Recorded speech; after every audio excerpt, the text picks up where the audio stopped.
Welcome back to the Lesson Lab, the show that equips teachers with time saving, grading strategies, and meaningful lessons that create a lasting impact on teachers and students in the classroom.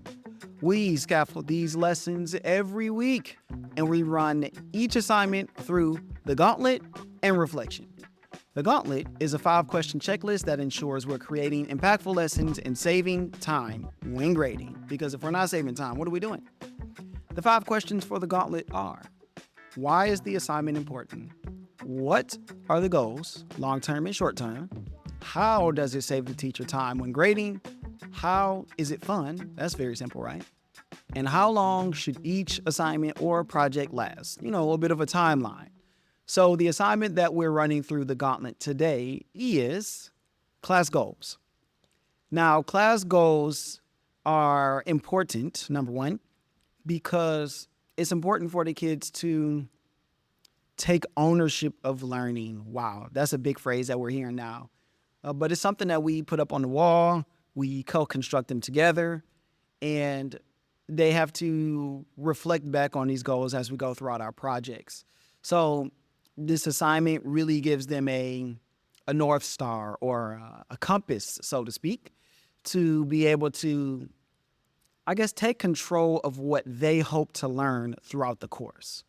And that is important when you can take control of your learning and figure out, all right, this is what I want to do, or this is what we collectively as a class want to learn in here. Then I think that gives the learning more meaning. So why are the goals important, or what are the goals, long term and short term? So being able to set goals in life is a thing, right? We all have to do it, figure out what we want to do, where we want to go, and take control of what those goals look and sound like to us. Now, in my mind, I try to make sure goals are very simple. Step 1, do this. Step 2, do this. If I try to create this long-winded, SMART goals is a thing, something that's attainable, blah, blah, blah, blah, blah. If that's how you make your goals, that's fine. That's not wrong. For me, it's all about bite size, right? We call that chunking. You guys know what that is.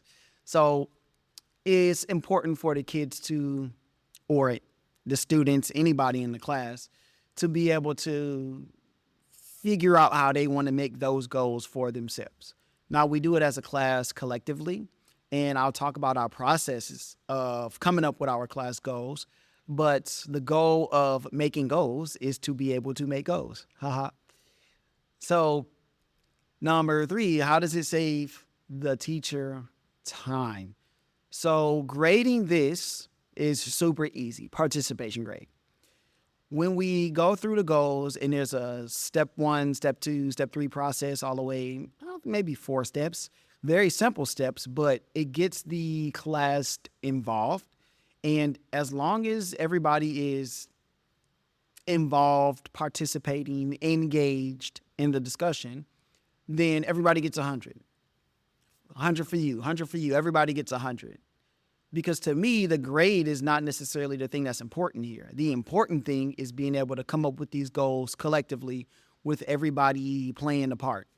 Because a lot of what we're doing, setting the class goals, very early on. This is like second week of the semester. So it sets the table for what we're going to do moving forward. And you'll see when I talk about the project or the assignment, the activity rather. It's a one-day type thing. So number 3, how do we make it fun? Of course, we got to make it relevant to them. So the class goals are different every class period. So I have 6 class periods for high school. And then, of course, I have my dual credit and my college courses. So every class is different. So I want it to be relevant to them. I want them to be able to create them as they see fit as a class. Because when it's relevant to you, then you take it more personally. So having them create is always something that my eye is on, is always the goal for me as the educator, is to have people create, because then they can take accountability for what's made. And then how do you share that? How do you get your peers to look at it and go, I don't know. I try to get them to use language that is constructive and useful, not stuff like, oh, that's stupid, that's a dumb goal, right? We hear that kind of stuff all the time. At least I do as a high school teacher. Hopefully a lot less when I do the college thing. But I go, no, let's try to use language that's more constructive, more useful, if you will. Suggested group sizes.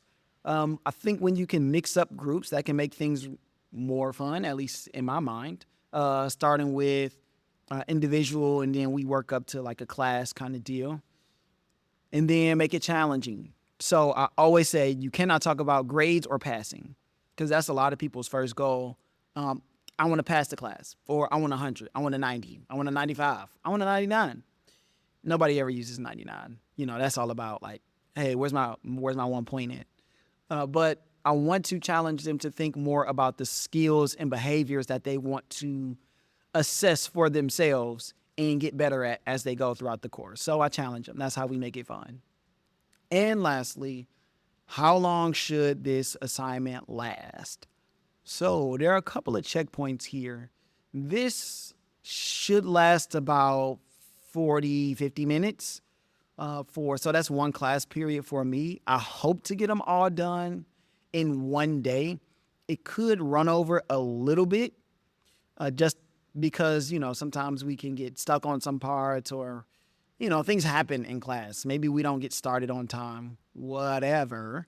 But you can kind of make this longer or shorter, because I do 5 goals, and you can make it 3, you can make it 6, you can make it 10, do whatever you want. But I do 5 goals. That's kind of the sweet spot where we land. So now that I've run this through the gauntlet, let me actually tell you what the class goals activity is. So I tell them first, I don't tell them that we're going to do it as a class. I just say individually, what are 5 goals that you want to come up with? What do you want to do in this class? It could be using higher volume when you speak. It could be creating something really good that I'm proud of to display on the wall, because I do have student work up on my walls. It could be anything, really.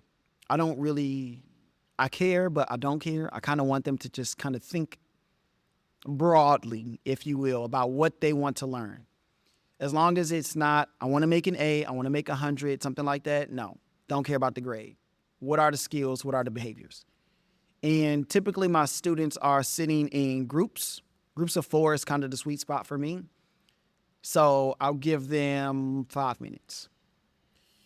And after that 5 minutes is up, I'll go, okay, if it's 4 people at a table, everybody has 5 goals, that's 20 goals.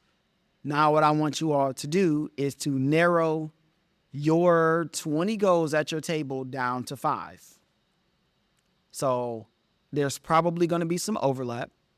There are probably going to be some goals that just don't necessarily fit. Some things that you can combine to be more efficient with each goal. So each table will have 5 goals once they finish. And I'll give them maybe not 5 minutes. This is where you got to kind of play it by ear to see how far along each table gets. So that's maybe like another 3 to 5 minutes. Now, each of these steps can take a little bit longer or a little bit shorter depending on your class. So the next thing I'll do is I'll go, okay, we got this table of 4 and this table of 4. And I'll go, okay, so each table has 5 goals. Take your 10 goals collectively and narrow it down to 5. So now, again, we are getting more collaboration, hopefully from each kid. Every kid's going to have a voice if they want it. Now, the thing that I'm looking at as a teacher is, who are my leaders? Who are my speakers? Who are the people that are taking charge? Who are the people that are leading each table and then each group? Because once we start to make groups for projects, presentations, those are the people that I will make my group leaders. So even as they are working, I'm also looking for my own kind of checklist for each kid. So once we go from there and we have 2 groups come together, and this is about 8 kids coming up with 5 goals. Now from here, you really will start to see some overlap. You start to see a lot of things, a lot of fat being trimmed, so to speak. And so in my class, I have 1, 2, 3, 4, 5, 6, 7, 8. So that'll be 4 groups. So, okay, we got 5, 10, 15, 20. Now, again, I group them up to the next big group. These 2 groups over here. And so now we're kind of splitting it in half. So I'll go, all right, this half of the class, y'all come up with 5 goals. This half of the class, y'all come up with 5 goals. So we just kind of make it bigger and bigger until we have a point where we have these 2 sets of goals. Now from here, what I do, this is where we change it up a little bit, is I will take 4 people, 2 captains from each side of the classroom, at least I'll ask them, who are the captains of these groups? Who are y'all gonna pick? So they start to see the hierarchy as well as they start to work through who's taking charge. They're looking and seeing who the leaders are just like I am. So now we have 4 people, and those 4 people are gonna come up with the last set of 5 goals. And from there, once we get those 5, now I look at the goals and I address them like, I don't like this one. Or this one could be a little different. Or how does this one work? So once it gets to me, now I'm assessing and things may have to change. So they may have to go back to the drawing board. And from there, that's when I'll try to help or direct them as needed. Now, sometimes they come up with excellent goals, and that's awesome. And I'll talk about their results on the next episode where I do the reflection. But that is how the assignment works. Once it is finished, everybody has to take a picture and submit it into our learning management system. And that's how you get a grade. As long as you submit your picture, you get 100. And if you weren't there, then you kind of have to do this exercise on your own, where you just come up with your own 5 goals and you submit that, just so that that person will have to kind of do the exercise as well. You know, it's different if you're not in class. You don't really get the full scope of what we did. So that is the class goals assignment. It works really well. I do it for every class, every semester, and they have to reflect back on those goals every project, because one of the reflection questions, and I'll talk about this when I get into my big projects, is how did the class goals help you on this assignment? So it's not just something we put up on the wall and it's so great so my appraiser can come in, or my assistant principal or principal can come in and go, wow, look at that. You did a great job. Look at those goals. Okay, I don't do that kind of stuff. That is useless. I want it to be something that's impactful and that is reflected upon as we go throughout the course, because it's their goals. We co-constructed them. Actually, they mostly constructed them, but I'm just here to, facilitate learning. Shout out to Dr. O with that one. So with that being said, before we get out of here, remember, you can get the resources from this episode and others on the Teachers Pay Teachers website. Just search up the Tony Rambo's Lesson Lab. I also run a Facebook group filled with fun, supportive teachers called Teacher Triumphs, where we help teachers through classroom burnout, because that is something that we all go through at one point or another. So let's keep the conversation going there. You can also post your own assignment ideas or other things that you like to do in your own classroom to help out teachers, and maybe we can discuss those things. The links to both of those will be in the description. Until next time, keep teaching, keep learning, and I will see you all on the next one.